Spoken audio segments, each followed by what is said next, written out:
Hello students, welcome you all in QCS.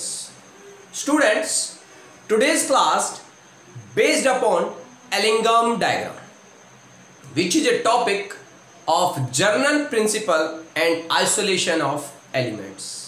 जो आपकी 6th unit है, 6th यूनिट जिसका नाम है general principle and isolation of elements. मतलब अर्थ से जो हम एलिमेंट्स लेते हैं उन एलिमेंट्स को प्योर फॉर्म में एक्सट्रैक्ट करने के लिए हमारे पास कुछ प्रोसेसेस होते हैं, जिनमें से एक इंपॉर्टेंट प्रोसेस आपने क्लास 6 से ही पढ़ना स्टार्ट कर दिया होगा, जिसे हम ब्लास्ट फर्नेस बोलते हैं। क्या बोलते हैं? ब्लास्ट फर्नेस बोलते हैं। ब्लास्ट फर्नेस में हम क्या काम करते थे? हम मेटल्स का जो ओर होता था, और हम उस मटेरियल को बोलते हैं जिस मटेरियल में से एक से ज्यादा मिनरल्स को हम हीट करके अलग अलग टेम्परेचर पर निकाल लेते हैं, राइट। तो मैं बात कर रहा हूं ओर से मेटल को एक्सट्रैक्ट करना और उसे प्योरीफाई करना। ये प्रोसेस आप पढ़ते हैं जनरल प्रिंसिपल एंड आइसोलेशन के अंदर। इसी प्रोसेस से रिलेटेड है हमारा ये एलिंघम डायग्राम। ये एलिंघम डायग्राम है क्या? ये जो क्वेश्चन है ये बहुत बड़ा क्वेश्चन है और ये बच्चों को ना जनरली समझ में नहीं आता है, क्योंकि कोई इसको एग्जैक्ट बता ही नहीं पाता है।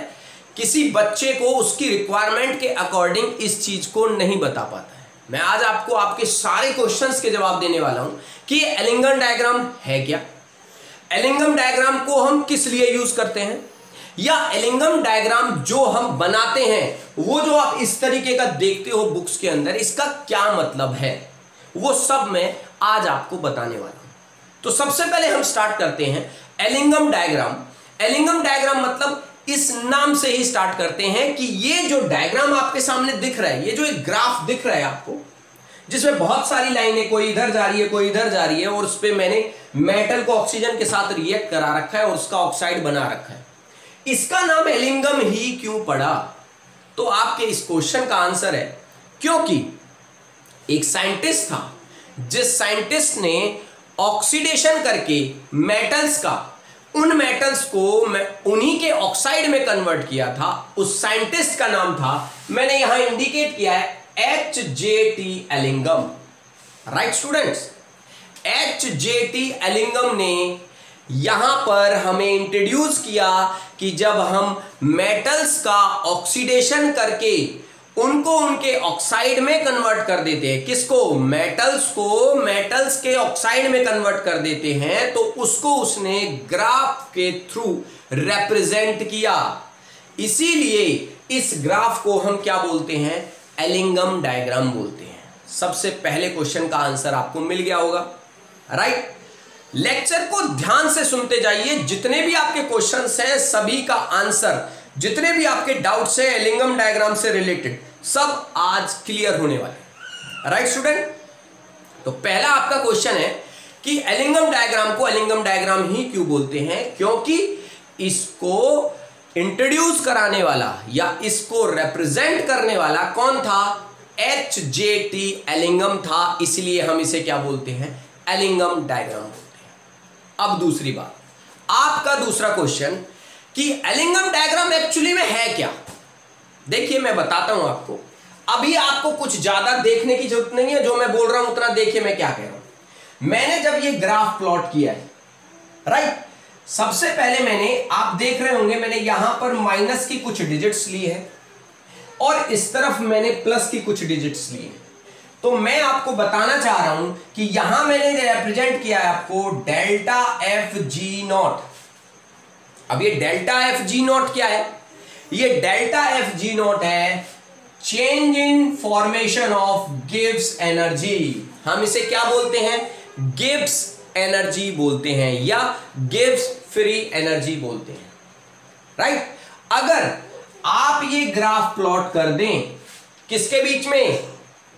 मेटल के ऑक्साइड्स की formation of gives free energy plus temperature के बीच में, तो हम उस ग्राफ को क्या बोलेंगे? एलिंघम डायग्राम बोलेंगे। आपके दूसरे क्वेश्चन का आंसर दिया मैंने आपको, एलिंगम डायग्राम किसे कहते हैं? एलिंगम डायग्राम एक ग्राफ है जो प्लॉट होता है किस किस के बीच में? वो प्लॉट होता है delta formation of Gibbs free energy versus temperature के बीच में जो आप ग्राफ प्लॉट करते हैं, उस ग्राफ को हम क्या बोलते हैं? एलिंगम डायग्राम बोलते हैं। अब मैं आपको याद दिलाना चाहता हूं, आप जरा देखिए, आपने पढ़ा था क्या? Gibbs free energy, Gibbs free energy. जिस गिब्स फ्री एनर्जी को हम डिनोट करते हैं किससे? डेल्टा जी से या डेल्टा जी नॉट से, राइट?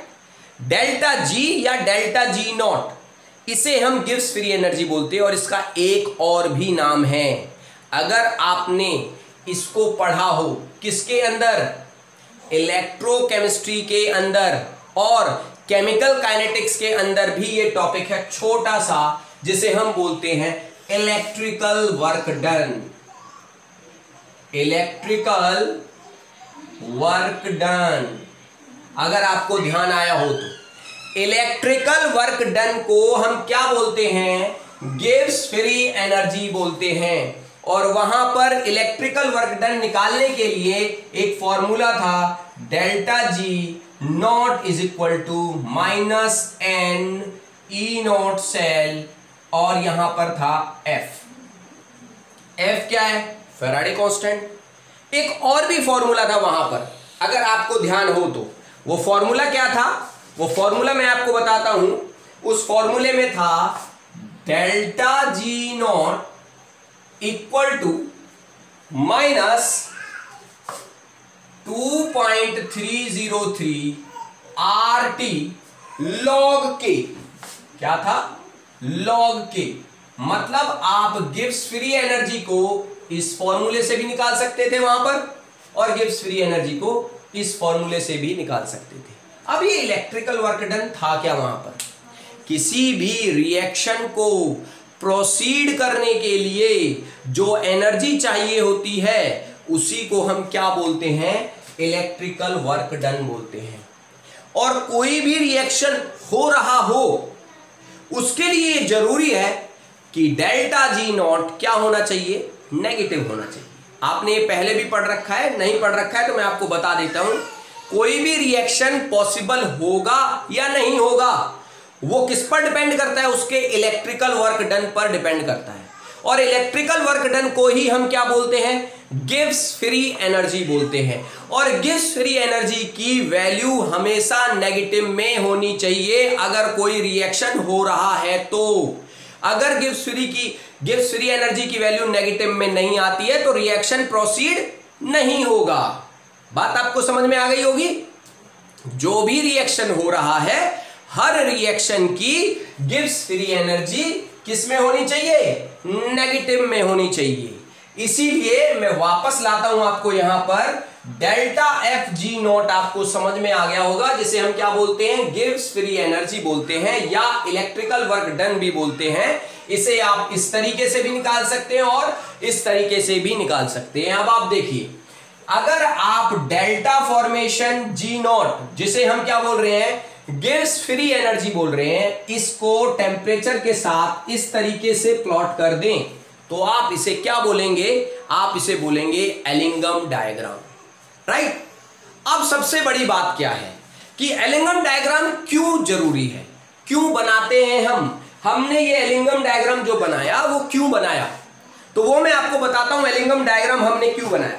सबसे पहली बात, एलिंगम डायग्राम हमें क्या बताता है? हमें ये प्रोवाइड कराता है कोई भी आइडिया क्या करने के लिए? किसी भी रिड्यूसिंग एजेंट को, कौन से रिड्यूसिंग एजेंट को? सिलेक्टिव रिड्यूसिंग एजेंट को सिलेक्ट करने का आइडिया ये देता है ये एलिंगम डायग्राम। मतलब देखिए, एलिंगम डायग्राम में आपको दिख रहा होगा कि ये जो मेटल है वो ऑक्सीजन के साथ रिएक्ट करके किस में कन्वर्ट हो रहा है? अपने ऑक्साइड में कन्वर्ट हो रहा है। बट यहां पर आपको ये जो मेटल्स की अलग अलग ऑक्साइड बनने की फॉर्मेशन दिख रही है ना, ये मैग्नीशियम है, ये एल्यूमिनियम है, फिर सिलिकॉन है, फिर जिंक है, फिर कार्बन मोनोऑक्साइड है, फिर आयरन है, फिर कॉपर है। तो मैं आपको बता दूं कि एलिंगम डायग्राम में जिस मेटल की डेल्टा जी जितनी ज्यादा नेगेटिव होगी वो उतनी ही जल्दी रिड्यूस कर देगा या रिड्यूस हो जाएगा। क्या हो जाएगा?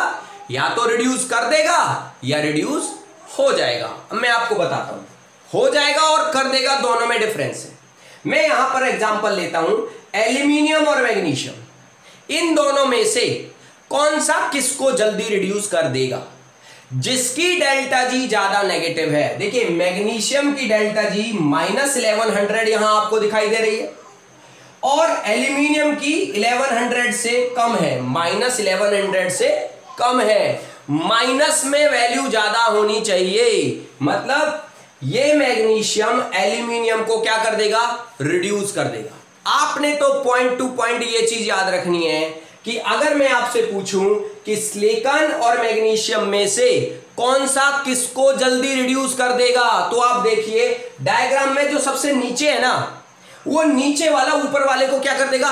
रिड्यूस कर देगा। बात समझ में आ गई? नीचे वाला मेटल का ऑक्साइड ऊपर वाले मेटल के ऑक्साइड को क्या कर देगा? रिड्यूस कर देगा इजीली। बात समझ में आ गई आपको? तो एलिंगम डायग्राम आपको क्या बताता है? एलिंगम डायग्राम आपको एक साउंड आइडिया देता है सिलेक्ट करने के लिए रिड्यूसिंग एजेंट को। कौन से रिड्यूसिंग एजेंट को सिलेक्ट करने के लिए? जो कि सूटेबल हो किसके लिए? रिडक्शन ऑफ ऑक्साइड के लिए, राइट। दूसरा, ये हमें बताता है थर्मल रिएक्शन प्रोसीड होगा या नहीं होगा। मैंने अभी आपको बताया, मैं आपको बताना चाह रहा हूं दोबारा से कि डेल्टा जी नॉट की वैल्यू जितनी नेगेटिव होगी, डेल्टा जी नॉट की वैल्यू जितनी नेगेटिव होगी उतना ही रिएक्शन हमारा प्रोसीड होता चला जाएगा। या आप ये कह सकते हैं कि रिएक्शन क्या है? फेसिएबल है, हो सकता है। तो ये इसका दूसरा पॉइंट है। एलिंगम डायग्राम हमें क्या देता है? ये डायग्राम हमें हेल्प कराता है in predicting the feasibility of thermal reduction of an ore, कि कोई और थर्मली रिड्यूस हो जाएगा या नहीं होगा। वो भी हमें क्या बताता है? एलिंगम डायग्राम बताता है। मैंने अभी बताया आपको, ये ओर है, इस ओर को ऑक्साइड में कन्वर्ट करना है और ये ऑक्साइड फिर किसी दूसरे ऑक्साइड को रिड्यूस करेगा। किसमें? प्योर मेटल में। तो वो किस पर डिपेंड करेगा? डेल्टा जी की वैल्यू पर डिपेंड करेगा।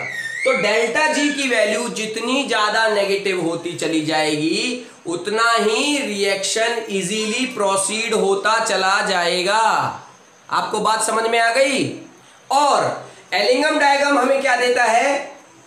एलिंगम डायग्राम हमें देता है कि किसी भी रिएक्शन को प्रोसीड कराने के लिए या कोई भी रिएक्शन जब होगा तो उसके लिए ये मस्ट है कि डेल्टा जी नॉट क्या होना चाहिए? नेगेटिव होना चाहिए।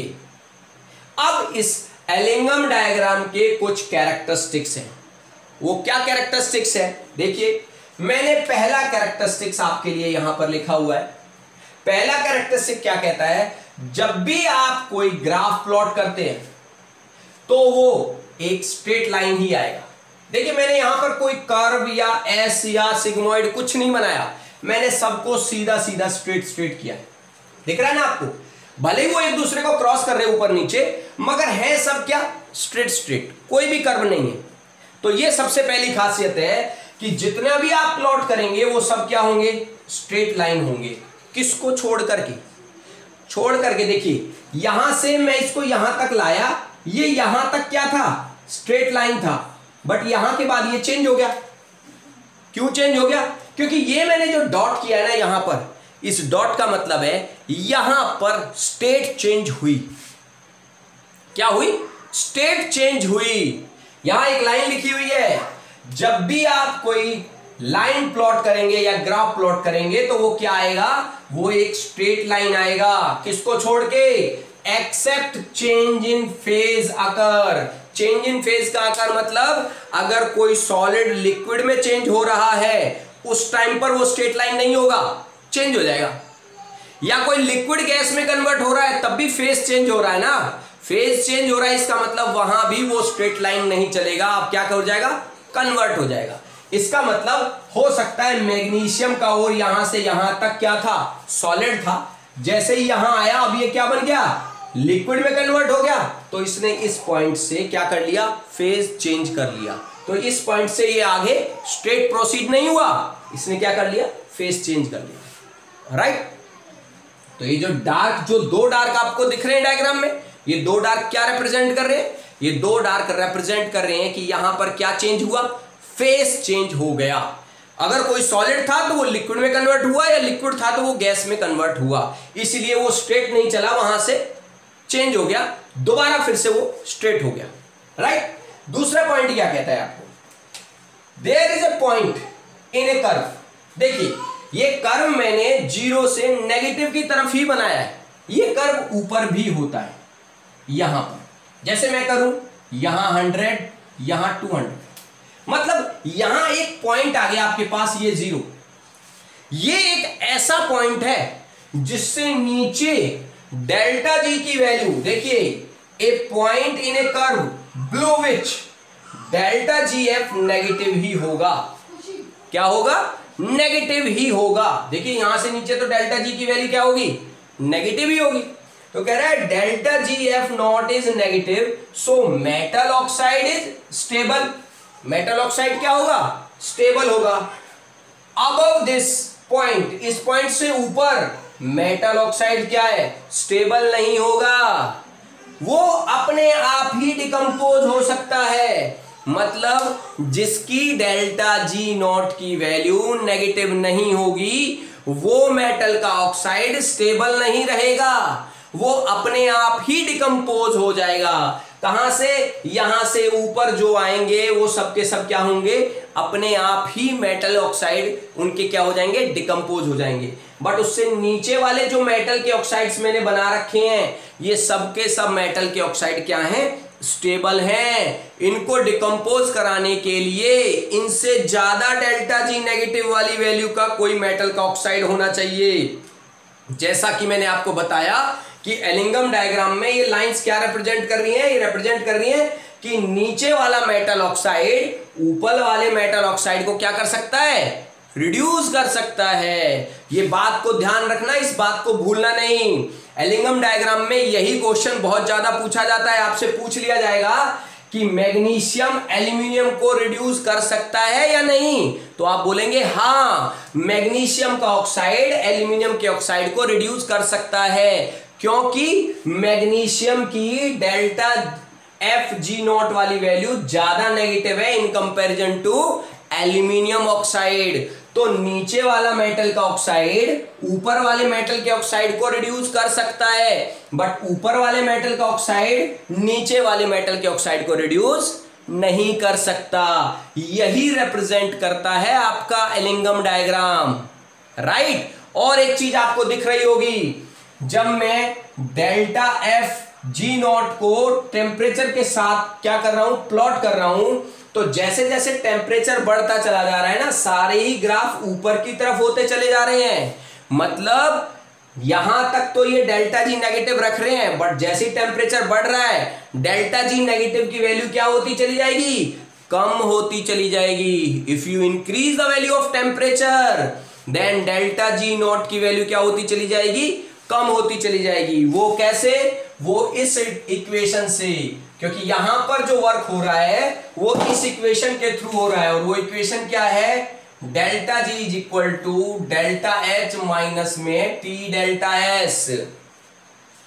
टेम्परेचर जितना कम होगा उसकी वैल्यू उतनी ही कम होगी, और डेल्टा एच में से माइनस करोगे तो ये वैल्यू क्या आएगी, प्लस में आएगी। अगर डेल्टा एच की वैल्यू नेगेटिव है, कितनी ज्यादा नेगेटिव, तो डेल्टा जी की वैल्यू भी क्या आ जाएगी, नेगेटिव। और जितनी ज्यादा डेल्टा जी की वैल्यू नेगेटिव होगी उतना ही ज्यादा स्टेबल होगा मेटल का ऑक्साइड।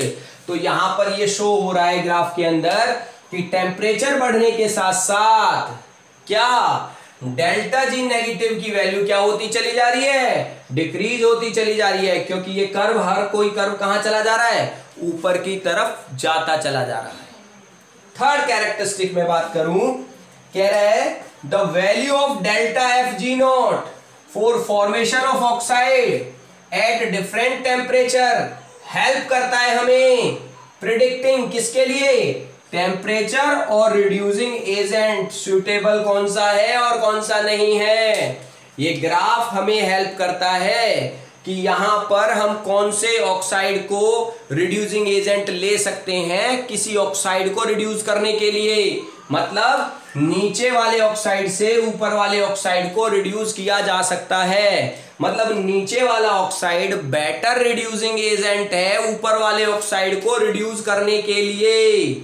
बहुत अच्छे से आपको ये समझ में रख लेना चाहिए कि ये ग्राफ आपको क्या बता रहा है। ये एलिंगम डायग्राम किसने दिया, HJT एलिंगम ने दिया, राइट। क्यों दिया, ग्राफ का मतलब क्या है, ग्राफ का मतलब है delta F G not versus temperature. जब हम प्लॉट करते हैं तो उसी को हम क्या बोलते हैं, एलिंगम डायग्राम बोलते हैं। ये ग्राफ हमें क्या बताता है, ये ग्राफ हमें मेटल ऑक्साइड की स्टेबिलिटी के बारे में बताता है। जितना नीचे होगा ऑक्साइड उतना ही ज्यादा स्टेबल होगा, जितना ज्यादा स्टेबल होगा उतनी ही जल्दी ऊपर वाले ऑक्साइड को क्या कर देगा, रिड्यूस कर देगा। मतलब बेटर और सुटेबल रिड्यूसिंग एजेंट का काम करेगा। हर नीचे वाला मेटल ऑक्साइड ऊपर वाले मेटल ऑक्साइड को रिड्यूस कर सकता है, बट ऊपर वाला मेटल ऑक्साइड नीचे वाले मेटल ऑक्साइड को रिड्यूस नहीं कर सकता है। मैं बार बार आपको बता रहा हूं, ये डायग्राम क्या बता रहा है आपको, ये डायग्राम बता रहा है सबसे पहली बात एक ऐसा पॉइंट है जिस पॉइंट से नीचे सभी के सभी क्या हैं, जिस पॉइंट से नीचे सभी के सभी की डेल्टा एफ जी नॉट की वैल्यू क्या है, नेगेटिव है। नेगेटिव का मतलब क्या हो गया, वो मेटल के ऑक्साइड्स क्या हैं, स्टेबल है। इस पॉइंट से ऊपर जिनकी डेल्टा जी नॉट की वैल्यू नेगेटिव नहीं है वो ऑक्साइड स्टेबल नहीं होते। मतलब वो खुद ब खुद ऑक्साइड क्या हो जाते हैं, डिकम्पोज हो जाते हैं। तो जिन ऑक्साइड्स की डेल्टा जी एफ नॉट की वैल्यू नेगेटिव होती है उन्हें रिड्यूस करने के लिए हमें उनसे ज्यादा नेगेटिव वैल्यू वाले ऑक्साइड्स की जरूरत पड़ती है। ऊपर से नीचे नेगेटिव वैल्यू बढ़ती चली जा रही है। मतलब नीचे वाला मेटल ऑक्साइड ऊपर वाले मेटल ऑक्साइड को क्या कर सकता है, रिड्यूस कर सकता है। ये तो थे इस एलिंगम डायग्राम की डिटेल और इस एलिंगम डायग्राम के बारे में कैरेक्टरिस्टिक्स। बट एलिंगम डायग्राम की कुछ लिमिटेशंस भी होती हैं और वो लिमिटेशंस क्या हैं वो मैं बताता हूं आपको यहां पर।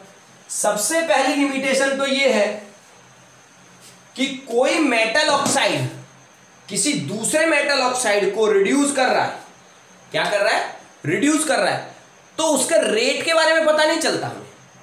रेट के बारे में मतलब उसकी स्पीड के बारे में हमें ये डायग्राम नहीं बताता। तो सबसे पहली लिमिटेशन क्या है, ये मैं बात कर रहा हूं लिमिटेशंस की। तो लिमिटेशन में सबसे पहली है it does not take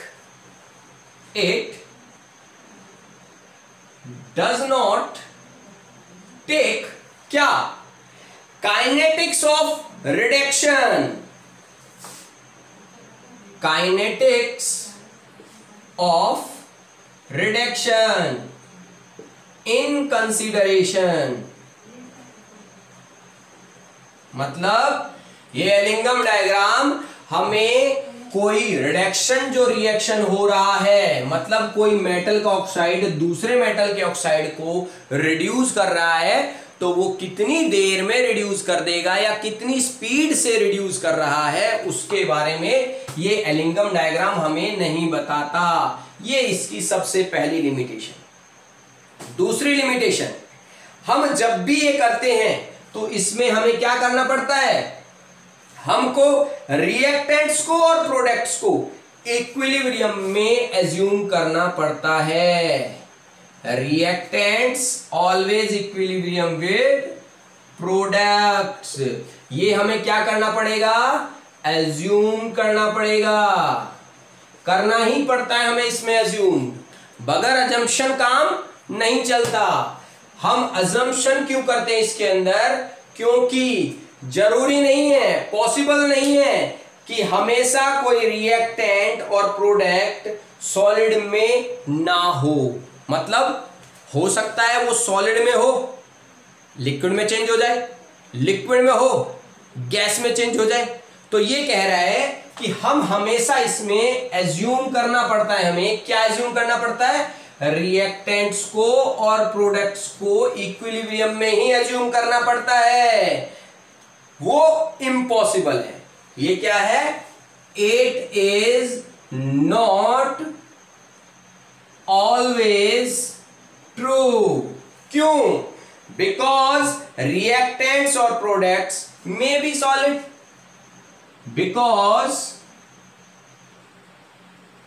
reactants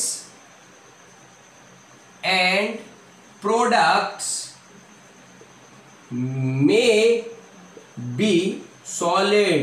reactants और प्रोडक्ट्स क्या हो सकते हैं, सॉलिड हो सकते हैं। जब वो सॉलिड हो सकते हैं तो क्या होगा, यहां पर इक्विलिब्रियम क्या हो जाएगा, डिस्टर्ब हो जाएगा, और इक्विलिब्रियम डिस्टर्ब हो जाएगा। तो ये जो थ्योरी दी है एलिंगम ने कि यहां पर डेल्टा जी नेगेटिव होगा, तो ऑक्साइड, ऊपर वाले ऑक्साइड को जिसका डेल्टा जी उसके कंपैरिजन में पॉजिटिव है, उसको क्या कर देगा, रिड्यूस कर देगा। वो क्या हो जाती है, गलत साबित हो जाती है। तो यहां पर हमारे पास इस एलिंगम डायग्राम के 3 कैरेक्टरिस्टिक्स थे जो आपको साफ साफ ये बता रहा है। एलिंगम डायग्राम से रिलेटेड आप क्वेश्चंस देखिए अपनी बुक्स के अंदर, तो वहां आपको मिल जाएगा। आपसे क्वेश्चन कैसा पूछा जाएगा, आपसे क्वेश्चन ऐसा ही पूछा जाएगा, एज्यूम कर लिया जाएगा। जैसे मैं यहां एज्यूम कर रहा हूं, ये मैंने मान लिया ए, ये मैंने मान लिया बी और ये सी। तो क्वेश्चन क्या पूछा जाएगा, क्या बी ए को रिड्यूस कर सकता है ना, बी ए को रिड्यूस नहीं कर सकता। क्यों, क्योंकि बी और ए इन दोनों में से ए नीचे की तरफ है।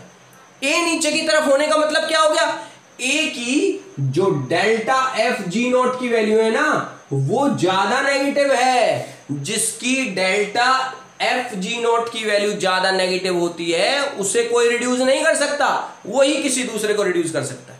तो बी किसको रिड्यूस कर सकता है, बी सी को रिड्यूस कर सकता है, ए को रिड्यूस नहीं कर सकता। तो एक चीज तो आपने दिमाग में ये रखनी है कि अगर डायग्राम कोई दे रखा होगा आपको क्वेश्चन के अंदर, उसमें पूछा जाएगा इस तरीके से डिक्टेट करके, तो आप बताएंगे कि बी ए को रिड्यूस नहीं कर सकता है, बी सी को रिड्यूस कर सकता है। सी के बाद अगर मैं डी लूं, एफ लूं, ई लूं, तो आप बोल सकते हैं कि बी सी को भी रिड्यूस कर सकता है, बी डी को भी रिड्यूस कर सकता है, बी एफ को भी रिड्यूस कर सकता है, बी ई को भी रिड्यूस कर सकता है। अगर ऊपर है तो, नीचे है तो नहीं कर सकता। हाँ, ए जो सबसे नीचे है वो हर किसी को रिड्यूस कर सकता है। क्या कर सकता है, हर किसी को रिड्यूस कर सकता है। एक दूसरी बात, मैंने यहां पर एक स्ट्रेट लाइन लिया, बिल्कुल स्ट्रेट लाइन का मतलब होता है थर्मल डिकम्पोजिशन। कौन सा डिकम्पोजिशन, थर्मल डिकम्पोजिशन।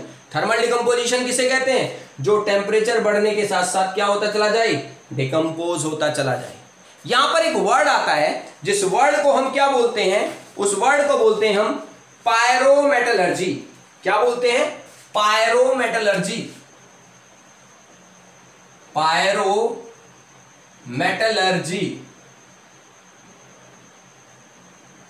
राइट। ये पायरोमेटलर्जी क्या होता है, ये एक ऐसा प्रोसेस होता है जिसके अंदर हम मेटल को निकालते हैं, मेटल को एक्सट्रैक्ट करते हैं हीट करके। किससे, मेटल के ऑक्साइड से। मेटल के ऑक्साइड से जब मैं मेटल को निकालूंगा, मतलब रिएक्शन कैसा होगा मेरा रिएक्शन होगा ये जो मैं आपको बता रहा हूं अभी। देखिए यहां पर मेरा रिएक्शन होने वाला है। वहां पर क्या, मेरा रिएक्शन होगा, मेरे पास है ये मेटल का कोई ऑक्साइड है, और इस मेटल के ऑक्साइड को मैं किसी रिड्यूसिंग एजेंट से रिएक्ट करा दूं, तो वो क्या बन जाएगा, वो बन जाएगा मेटल बन जाएगा, और ये इसके ऑक्सीजन को लेकर के क्या हो जाएगा, निकल जाएगा। मतलब ये ऑक्सीडाइज हो जाएगा। राइट। मतलब पायरोमेटलर्जी एक ऐसा प्रोसेस है जिसमें मेटल के ऑक्साइड को, ये ऑक्साइड है किसका, मेटल का, मेटल के ऑक्साइड को मेटल में कन्वर्ट कर दिया जाता है। प्योर मेटल के अंदर किस में कन्वर्ट कर दिया जाता है, मेटल में। मेटल में कन्वर्ट कर रहे हैं तो मेटल के ऑक्साइड को मेटल में कन्वर्ट करना मतलब यहां पर हमें क्या लेना पड़ेगा, रिड्यूसिंग एजेंट लेना पड़ेगा। और वो रिड्यूसिंग एजेंट क्या होना चाहिए, बेटर रिड्यूसिंग एजेंट होना चाहिए। वो रिड्यूसिंग एजेंट मेटल का कोई ऑक्साइड भी हो सकता है। और वो कौन सा ऑक्साइड होगा, वो ऑक्साइड होगा जिसकी डेल्टा जी नॉट एफ की वैल्यू ज्यादा नेगेटिव होगी। मतलब जो डायग्राम में कहा होगा नीचे की तरफ। देखिए मैंने यहां ए लिया है, ए मतलब ये ए हर किसी मेटल के ऑक्साइड को क्या कर सकता है, रिड्यूस करके मेटल के अंदर कन्वर्ट कर सकता है। सो स्टूडेंट्स, ये था डिटेल किसके बारे में, एलिंगम डायग्राम के बारे में। फिर भी अगर आपका कोई डाउट रहता है इस एलिंगम डायग्राम से कि ये क्या है, क्या करता है, अगर अभी तो वैसे कोई डाउट होना नहीं चाहिए इस लेक्चर को देखने के बाद, अगर फिर भी आपका कोई डाउट रहता है तो आप कमेंट बॉक्स में लिखिए। नेक्स्ट लेक्चर से पहले मैं आपके डाउट्स को सॉल्व करूंगा। मैं आपको बताऊंगा कि एलिंगम डायग्राम किस तरीके से आपको इजीली लर्न करना है, किस तरीके से आप उसे याद रख सकते हैं। आप सिंपल एक चीज याद रखिए कि नीचे वाला मेटल का ऑक्साइड ऊपर वाले मेटल के ऑक्साइड को क्या कर सकता है, रिड्यूस कर सकता है। किसी भी मेटल के ऑक्साइड को दूसरे मेटल के ऑक्साइड को रिड्यूस करने के लिए क्या चाहिए, डेल्टा एफ जी नॉट ज्यादा नेगेटिव होना चाहिए। डेल्टा एफ जी नॉट क्या है, गिव्स फ्री एनर्जी है फॉर्मेशन के लिए, चेंज इन फॉर्मेशन। फॉर्मेशन मतलब आप किसी को बना रहे हैं, क्या बना रहे हैं, मेटल के ऑक्साइड से क्या बना रहे हैं, मेटल बना रहे हैं। और जीपी के अंदर आप क्या करते हैं, जीपी के अंदर आप 3 ही प्रोसेस करते हैं।